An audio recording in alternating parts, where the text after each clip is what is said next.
Okay friends, welcome to this class of plate tectonics and today's class, okay friends, welcome to this class of plate tectonics and today's class we will talk about the arc continent collision. So, if you remember our earlier classes, we are talking about this orogenesis and special emphasis on this convergent boundary and the continent-continent collision. So, today we will talk about this arc continent collision. So, if you remember our earlier discussions, there are two types of arc. One is called volcanic arc, which is formed on this continent itself, like this Andes mountain system, where this Nazca plate is undergoing the South American plate. And another is the island arc, mostly they occur at the ocean basin. So, once we are saying this is the continental arc or the volcanic arc, that means it is itself, it is a part of this continental system. So, there is no question of collision with another continent. But once we say it is island arc system, which is a part of this ocean body, in the isolated mass which is occurring on the ocean body, during convergence, this continental mass, it is colliding with the arc system. So, in this today's class, we will talk about this arc continent collision, and towards the end part of this class, we will talk about this epiorogeny. So far we are discussing about this orogeny or this mountain building processes, and this arc continental collision is also a part of this orogeny. And after this discussion, we will confine ourselves in the epiorogenic part. So, now this orogenic belt that results from the collision between this island arc and a continent, it is typically are smaller than those that are formed from this continent-continent collision. So, if you remember our earlier class when we are talking about the continental collision, that means it is a the vast continent system, they are colliding like the Indian and Eurasian system. But if you remove this Tethys ocean in between, so that means simply we are colliding this Indian lithosphere with the Eurasian lithosphere or the Chinese lithosphere. But when there was Tethys ocean existing, that means there was a subduction zone, and due to this subduction zone there was volcanism, and the volcanoes they are arranged in a arc shape, and when the end point of this closure of this Tethys ocean, those arcs or these volcanoes that must have been collided with the Indian system, with the Indian part. And due to that region also, if you remember, we are talking about this pre-collisional history of this continent. Due to this volcanism, due to this extension, due to metamorphism, magmatism, the continental system that becomes weaker, and when that is colliding with this another continental system, if it is rigid like the Indian plate, then the weaker section that got deformed at first, and that means the mountain building process starts. So, here we are talking about this arc continental collision and this orogenic belt that is created by this arc and continental collision. It is relatively small because the arc cannot be as large as a continent, because there are small volcanoes, series of volcanoes they are arranged, of different generation of volcanoes they are arranged. So, whatever may be, but number of volcanoes, if they are arranged side by side, they are forming the part of this continental mass within that ocean basin, but that cannot be compared to this whole that means size of a continent. So, that is why this mountain building processes or this orogenic belt which are occurring due to this arc continental collision, they are of smaller size compared to this orogenic belt which is formed by this continental collisional system. And this arc continental collisional system, it is relatively short lived because this arc is smaller size. So, it cannot collide for millions or billions of years. So, just a small size material which once it is colliding with this continental mass, it becomes a part of this continent and separated by a suture zone. So, that is why this collisional duration that also short lived, because it is usually presented as an intermediate step during the closure of the contrasting ocean basin. So, that means here if you see this diagrammatically represented, there is two continental system and this is subducting down, and due to the subduction there will be dehydration, and finally there is the volcanoes they are occurring, and this is the back arc system. Back arc spreading is there, back arc basin, some sediments are deposited in the back arc basin system. Now, once this continent is moving this way and this whole lithosphere which is of oceanic origin, it was consumed, that means this arc system, it is colliding with the continental system. In the next figure if you see, this whole oceanic system is consumed. Now, this continent and this continent, they are colliding, they are close to each other, and in between this arc which was formed by these volcanoes, they are remaining here. So, that means once it is happening so, and suppose there is ocean basin still existing, suppose this merging or the merger of this volcanic arc or this island arc system with the continent, still this part we have some ocean basin. So, what is happening there? So, once it is ocean basin is there and this total system is consumed, but still they are colliding with each other. So, finally, this ocean basin which was existing here, that may subduct here. So, that means the polarity of the subduction may changes with time. So, the best example of this arc continental collision is the Taiwan, Papua New Guinea and this Taimur Banda Arc region of Australia. Here you see this diagrammatically represented. This is the Australian shield which is subducting here beneath the Eurasian system, and here this is the Four region, and this is the Taimur arc which is attaching with this crystalline basement of this Australian shield. So, now it becomes a part of this continental system. Earlier it was representing an island, but this ocean segment in between it was consumed, so that this island system, it is colliding with this crystalline basement of the Australian system and becomes part of it. So, this is the arc continent collisional system, and these collisional system provide important information on the mechanism of this continental growth by terrane accretion. So, terrane accretion, if you probably you can remember, when we are talking about the growth of this continent throughout Precambrian time up to recent. So, this accretion term had been used there. There are two types of accretion. One is vertical accretion, which is due to this radiation of heat from this crustal mass or the lower part of the crust or the upper part of this mantle that become welded with the lower part of this crust. So, gradually the thickness of this crust increased, that is called vertical accretion, because there is a vertical growth, increase of thickness z dimension. But there are another accretion that discussed, that is called lateral accretion. So, this lateral accretion is nothing, this is the terrane accretion. So, terrane, this term terrane, it is composed of different litho units like igneous terrane, metamorphic terrane, sedimentary terrane.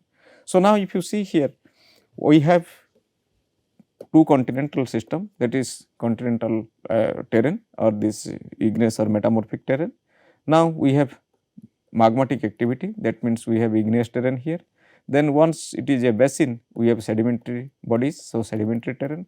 So, different terranes, they are accreted, that means added, welded together and forming this mass of this continent and become this part of this continent. So, that is why it is called terrane accretion. These are the mechanism how the terranes are accreted and become this part of this continent. As the island arc approaches a continent by this consumption of this intervening ocean, collision begins when this continental margin is driven below the inner wall of this trench and the system is choked. So, here this positive buoyancy of this continental lithosphere slows the rate of underthrusting and it may lock the trench. So, now if you here see, so this is the system which is going down, and once this oceanic lithosphere is totally consumed. So, this continent of this and continent of this part, they are coming close to each other, and none of this continental mass that will move down, because there is a very high density contrast with this mantle. So that only collision occurs, and this part, as it was attached with the ocean body, so oceanic lithosphere, part of this part will subduct down, but not furthermore, because the density contrast is there. So this mantle will push it up, so that it will choke this trench system, and finally it is locked, and due to this locking, this collision starts. If the continental margin is irregular or lies at an angle with respect to this island arc, the timing of arc continent collision may vary and along the strike. So, this is best exemplified by this is the Taimur Banda Arc in Taiwan. Now, you see this continental margin of this Australian subcontinent, it is different, and this is this Chinese part, this is the Eurasian system, this continental margin also irregular. So, what it is happening here? This collision is occurring here, however, this distance is remaining. So, that means some part it will experience the collisional mountain system, and some part it will experience subduction system. So, that is why if this continental margin is irregular, partly it may represent the collisional system, and partly it will represent the subduction system. So, that is why the timing varies, timing of collision varies, because here the timing will be different, here the timing will be different, because this much distance has to be covered, and this much distance of the ocean body has to be consumed. But here we have consumed all this ocean body, only the continent-continent collision is going to occur, or this arc continent collision is going to occur. However, here the whole segment of this ocean has to be consumed, that means it is a time taking process. So, it is only happens when there is a irregular continental boundary, that means you can see here this is best example of this Taimur Banda arc. As the collision begins, the 4 arc region and this accretionary wedge are uplifted and deformed as thrust and faults carrying slice of the fleece and other continental crusts and to this continental plate. So, what does it mean? Now, you see here these two diagrams can explain you better way. So, we have a ocean body which was subducting down, and these are the these are the arcs, and here we have this 4 arc basin, and we have put some sediment here, that is the sedimentary basins are here, and due to this collision here you see this is a compressional environment, and due to compressional environment we will create some fold, and then we have some thrusts. So, due to thrusting, slice of this continental arc and slice of this volcanic arc and slices from this intervening sedimentary system, they are migrating to large distance, and due to this migration here, so this continental accretion takes place. If the two plates that continue to converge, a new trench may develop on this oceanward or the backside of this island arc system. So, that can be well explained here by this figure. So, you imagine earlier this plate was subducting down, this is the continental system having some ocean body, and here this much is the ocean, and this is the back arc basin, this side is the back arc basin, this is another ocean body, back arc spreading is occurring here. Now, we have consumed the whole oceanic lithosphere from here. So, once we consumed the whole oceanic lithosphere, this continental lithosphere is coming in contact with this arc system, and once they are coming with the arc system, but still compression is going on from both sides. So, that these two continental systems, they welded together and forming a continental mass which is becomes a part of this continent here, but still the ocean body is remaining and the compression is going on. So, one side is ocean basin, another side is the continental system. So, once the compression is going on, being the ocean basin heavy, so it will move down.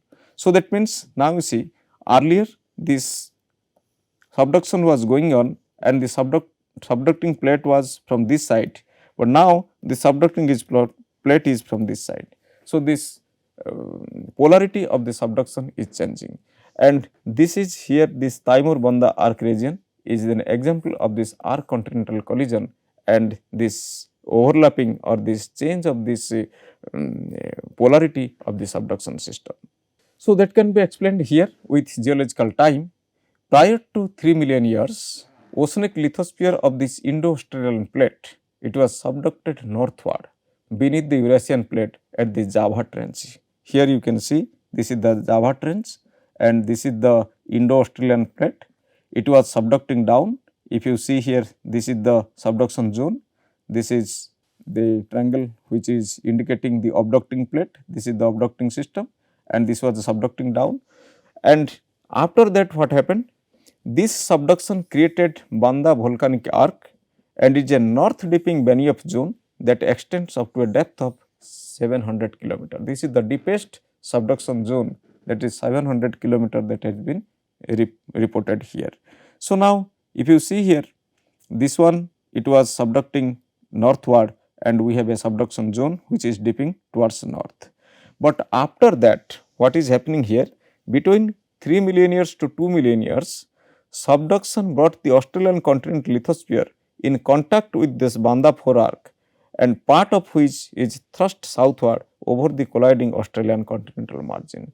So, now you see this is the Banda system, this is the Banda Timor system. So, due to this irregular geometry of this continental margin, so this Banda Timor system, it is thrusted upon this continental system and become part of this continent. So, here once this becomes a part of this continent, that means here this continental collision is going on. So, what is this result of that? So, this downgoing Australian continental slope choked the subduction zone and is created a fold and thrust belt that has been deformed both the 4 arc sequences and structurally lower unsubducted cover sequence of this Australian continental margin. Within the adjacent volcanic arc north of Timor, volcanism has been stopped. So, now you see once there is a continental collision, so those arcs which are formed like Water, Abor, where this volcanism has been stopped. So, once the volcanism has been stopped, so that means, but at the same time this side, that means the western side, it is still going on. So, that is why west side, the tectonic collisional zone, volcanism is still occurring on the island of the floors, that is Sumbawa and Lombok, north of this triangular Savu Water 4 arc region. So, here due to its irregular geometry, we are experiencing this arc continental collision here. Once arc continental collision is there, that means the system is choked, the trench is choked. So, no more subduction. So, this side the subduction is going on. As this side the subduction is going on, so there is Benioff zone existing, so that volcanoes are active, but this side the volcanoes become extinct. And seismicity pattern provide the evidence of a past northward subduction of this Indian oceanic lithosphere beneath the Banda Sea at the Banda Trench, and this continuation of this Drava change is the Banda Trench before it was obliterated by its collision with the Australian continental lithosphere. And earthquake hypocenters beneath the Wetter Strait and Banda Arc marks suggest the descending continental lithosphere to below about 300 kilometer. So, that means earlier it was existing here, now this continental lithosphere, it is somehow it is subducting, but it could not more than that. So, it will come back like this.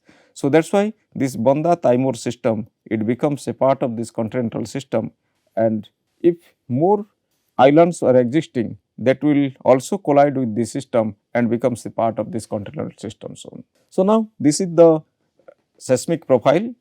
It says how this lithosphere was subducting earlier, because this is the across, this is A, which is across, you see this is the across system, and it was saying how this Australian Indo-Australian lithosphere, it was subducting below this Eurasian lithospheric system.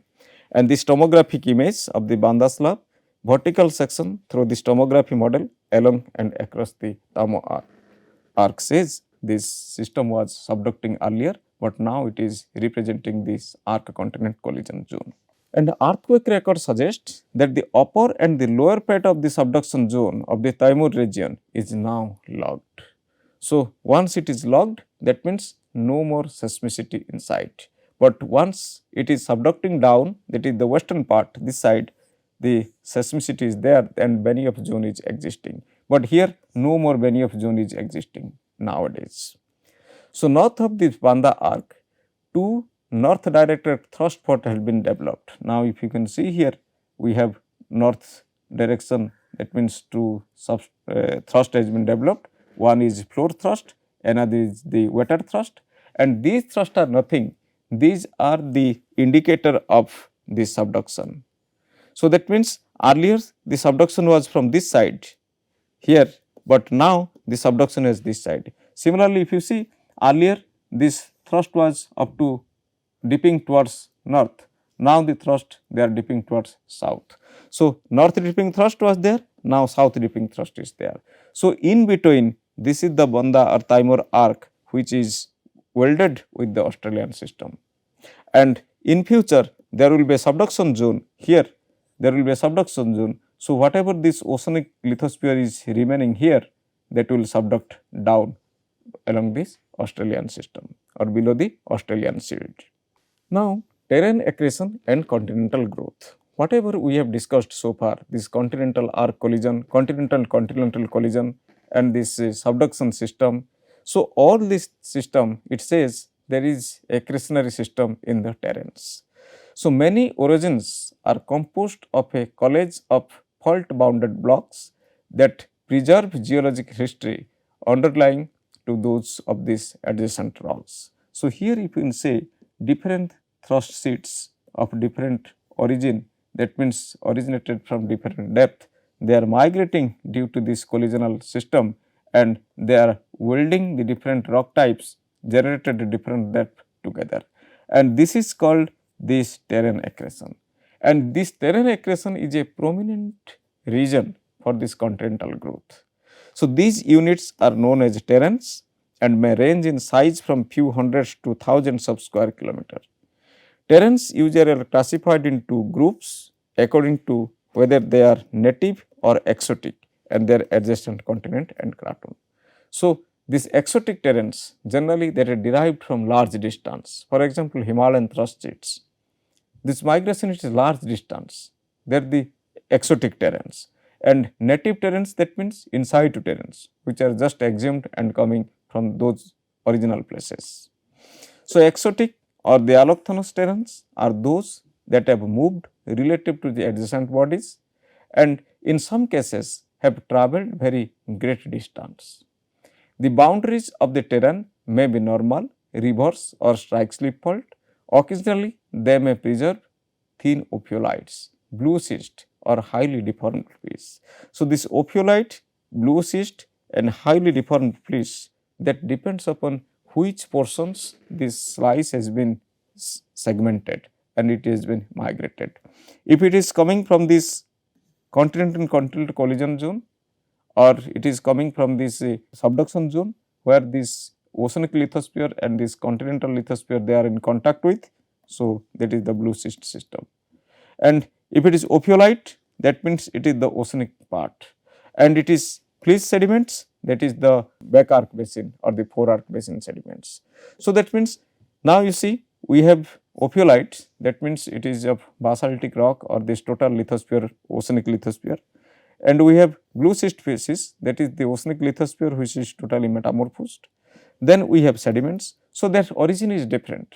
Now, due to this continental accretion, due to this arc accretion, so these differently originated bodies of terranes, they are close to each other and forming this part of this continent. If you see here this color code, that indicates how these terranes are aggregated, and due to this deformation, due to this collision, now they are welded together and they can be easily identified by field work through the presence of suture zones.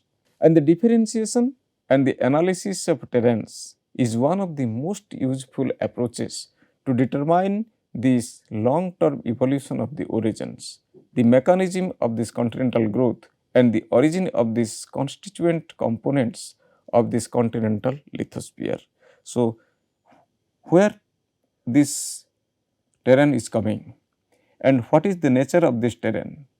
So, from what depth it has assumed, to what extent that has been deformed, and what is the role of this compressional tectonics in taking these terrains together, that can be studied, best studied in the field, as well as some other proxies like isotopic analysis, like metamorphic analysis, like mineral analysis. So, that can be studied through this. So, terrains recognition is based on the contrast in the detailed stratigraphic and structural histories. Although in many cases these have been destroyed and modified by the younger events, because once there is a deformation, that is not only the one phase of deformation is undergone, there are number of phases of deformation that are superimposed. So, once they are superimposed, that means the earlier evidences gradually wipes out. So, that is why superimposition of subsequent deformation features, they also obliterated these earlier signatures that was evident of this terrain accretion. So, during field work we have to cautious about that which type of terrain we are working, what is the degree of deformation to that, and how we will distinguish from one deformation event to another deformation event. So, if we can establish the different deformation events, then we can say the history of terrain accretion with time. The original nature of these bounding faults of many terrains may be obscured by the metamorphism, by igneous activities, and by deformation, that we have discussed. And igneous activity is also another thing, because once there is a compressional zone, there will be melting, there will be temperature, there will be hydrothermal fluid, there will be magmatism. So, through this, these boundaries, terrain boundaries, they are destroyed. Therefore, in order to determine whether the geological history of the adjacent terrains are compatible with their present spatial relationship, very detailed and comprehensive structural, geochemical and isotopic investigations are necessary. So, that means we need to use these proxies addition to this structural analysis from the field and laboratory. So, except field work, we have to add these proxies to investigate the terrain accretion. The timing, that is the dating techniques, then this isotopic techniques, the geochemical analysis, all these are the proxies for the timing and the processes responsible for the terrain accretion. Several criteria are used to distinguish the identity of the terrains. The first is the provenance and sedimentary histories and stratigraphy. Provenance, we know the source, identifying the source of the sedimentation, then the sedimentary history, then the stratigraphic history. So, this can be used to define a terrain. Another, it is the petrogenetic affinity of the history of magmatism and metamorphism. This is another way how the terrains can be distinguished. What is the degree of metamorphism from one region to another region? So, if it is low degree metamorphic rock, it is juxtaposed with high degree of metamorphic rocks. So, that is representing two different terrain. The nature, history and style of deformation. So, the style of deformation, that means somewhere it is extensional deformation, somewhere it is compressional deformation. So, different deformation styles, somewhere it is folded, somewhere it is thrusted, faulted. So, like that. Joints are highly spaced, there will be no joint. So, like that. So, nature, history and style of deformation. Then paleontological history and environment. Paleontological, that means the fossil content, and particularly this paleontological history, it is for the sedimentary rocks exclusively, because metamorphic and igneous rock, they do not contain paleontology. So, this paleontological history, that can be used to distinguish different sedimentary terrains. Then paleopole position and paleo declination. So, paleopole position, if you remember earlier class when we were talking about polar wandering curve. So, the paleopole position, that can be distinguished, that can be used to distinguish the different terrains at different points. Then another is called epiorogeny. So, we have completed the orogenic part. So, to Now, we will talk about epiorogeny. Epiorogeny, this name itself says there is epi means top. So, it is a vertical movement. So, the orogenic process, that is movement is vertically, because so far we have discussed about this compression, this is collision, this is subduction, this is divergence, like that. So, this is the vertical movement rather than lateral movement. So, this epiorogeny is nothing, it is a gradual downward or upward. So, that means either it is moving up or it is moving down. So, upliftment or subsidence.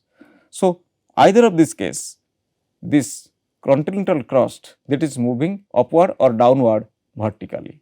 So, this upward or downward movement of this broad region of the crust without significant folding and faulting. Significant folding and faulting will not be associated with it, only movement vertically or subsidence vertically. So, upheavals or depressions of land exhibiting long wavelengths and little folding apart from broad undulations. If you see here, two figures are depicting the same. One is the mantle plume we are putting here. So, due to this mantle plume, due to high heat, there will be buoyancy force, and this there will be a large curved part of this earth, large curvature that will be uplifted.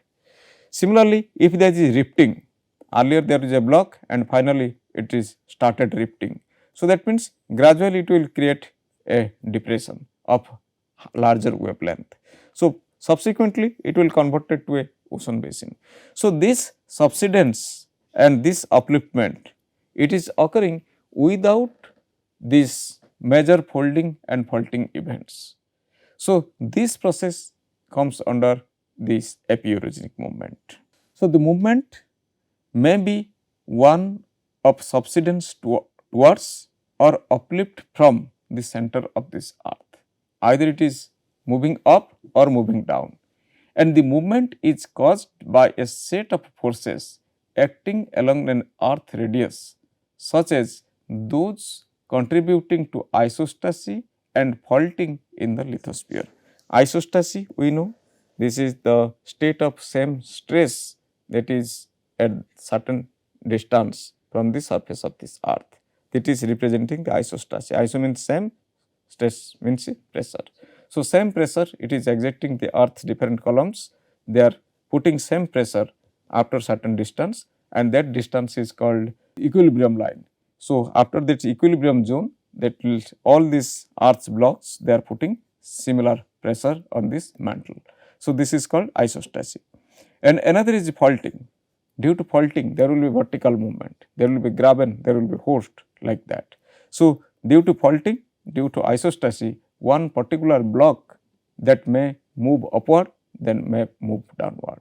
So, reason for this vertical movement may be glacial rebound, because if you remember that a glacial rebound is one of the reason for isostatic imbalance. So, during glacial period, there was glaciation. So, huge amount of water, it was glaciated and putting the glacier columns, glacial sheets, and this glacier sheet, they are putting pressure on this earth crust. So, the system was bending downward.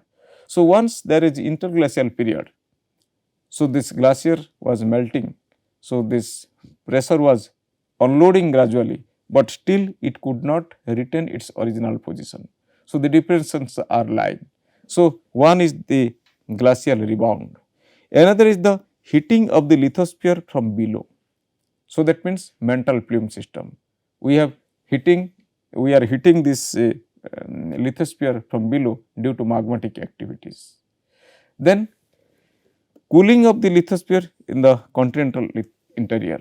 So, we are reducing heat, we are cooling the system, that means we are subsiding the system. Cooling this lithosphere in the continental margin, once we are cooling down, so that means there will be normal faulting, there will be subsidence. And mantle plumes, once it is occurring the mantle plume, so that means itself it is rising this continental crust above. So, it is providing heat like this, and it is itself, it is as it is adding mass below this continental crust. So, this continental crust is uplifting. So, both it is responsible for heat providing and it is also responsible for mantle plumes. Both are responsible for isostatic imbalance and it is responsible for this upliftment of this earth crust. And epiorogenic movement can be permanent or it is a transient. So, what is transient?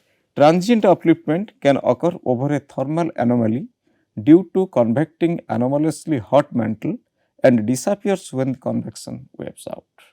So, that means here this is temporary, but sometimes it is becomes permanent. Permanent upliftment can occur when igneous material is injected, that means the mantle plume, it is coming out and it is injected below. So, once it is injected below, this part of this crust is curving out. So, that is it is the permanent uplift that can occur when the igneous material is injected into the crust, and circular or elliptical structural uplift over a large radius is one characteristics of this mantle plume. So, either of this case it is moving up or moving down. If without much deformation vertical upliftment or subsidence is occurring, that is coming under this epiorogenic system. So, here some of the region that we have discussed so far, we have rifting, rift section, this is subsidence, it is subside, this large part of this crust is subsiding. Similarly, this is glacier sheet loading. So, during loading you see the crustal part it is bending down, but once it is melting this glacial system is removed, but it is trying to rebound its position.